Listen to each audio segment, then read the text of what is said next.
मैं और वो यूनिवर्सिटी में एक ही क्लास में पढ़ते थे। सब ये समझते थे कि हम दोनों रिलेशनशिप में हैं, जबकि ऐसा नहीं था। हम बस एक अच्छे दोस्त थे और यूनिवर्सिटी के 4 साल कैसे गुजर गए पता ही नहीं चला। यूनिवर्सिटी के बाद हमारी फोन पर बात होती रहती थी। वो लड़की इतनी अच्छी थी कि मुझे उससे मोहब्बत हो गई। तो मैंने एक दिन उससे पूछ लिया कि क्या वो मुझसे शादी करेगी। पहले तो वो चुप रही, फिर कुछ देर बाद वो कहने लगी कि मैं बहुत छोटी थी जब मेरे माँ बाप इस दुनिया से चले गए थे। मेरे चचा और चची ने मुझे पाला है। मेरी शादी उन्होंने अपने बेटे से तय की हुई है। आप बहुत अच्छे इंसान हैं, लेकिन मैं आपसे शादी नहीं कर सकती। आपकी किस्मत में मुझसे अच्छी लड़की होगी। और मैं उसकी मजबूरी से समझ चुका था कि इसी वजह से मैंने उससे इस टॉपिक पे दोबारा बात नहीं की।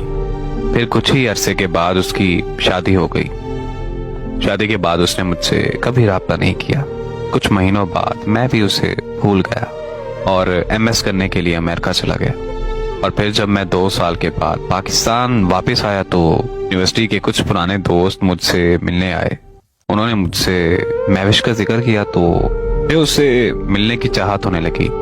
मैं महविश के चचा के घर चला गया जहां वो रहा करती थी। वहां जाकर मुझे पता चला कि 1 साल बाद उसकी तलाक हो गई थी। और वो तलाक के बाद कहाँ गई, कैसे गई, किसी को कुछ पता नहीं। ये सुनकर मुझे बहुत ज्यादा तकलीफ हुई और मैंने उसे ढूंढने का फैसला किया। उसके सारे दोस्तों से, सारे रिश्तेदारों से मैंने पूछा कि वो कहाँ जा सकती है, लेकिन किसी को कुछ पता नहीं था।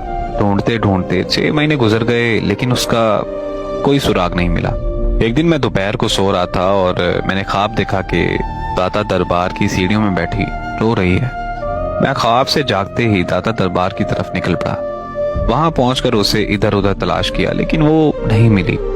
फिर मेरी वहां मुलाकात एक दरवेश से हुई। मैंने उस दरवेश को सारी बात बताई तो उसने कहा कि क्या तुम महविश को ढूंढ रहे हो और क्या तुम्हारा नाम हमजा है। मैं उस दरवेश की बात सुनकर बहुत ज्यादा हैरान हो गया, क्योंकि मैंने उसे अपना और महविश का नाम नहीं बताया था। उस दरवेश ने बताया कि महविश यहाँ रोज आती थी और घंटों दरबार की सीढ़ियों में बैठी रोती रहती थी। एक दिन मैंने उससे पूछा कि क्या इस दुनिया में तुम्हारा कोई अपना नहीं है, तो उसकी जुबान पर पहला लफ्ज, पहला नाम हमजा था। मैं उस दरवेश की बात सुनकर बहुत ज्यादा रोने लगा। फिर मैंने उस दरवेश से पूछा कि बाबा जी क्या आपको उसका पता है।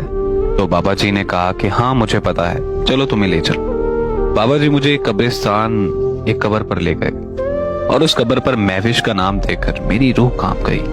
महविश का ऐसे दुनिया से चले जाना मेरी दुनिया का सबसे बड़ा रोग है।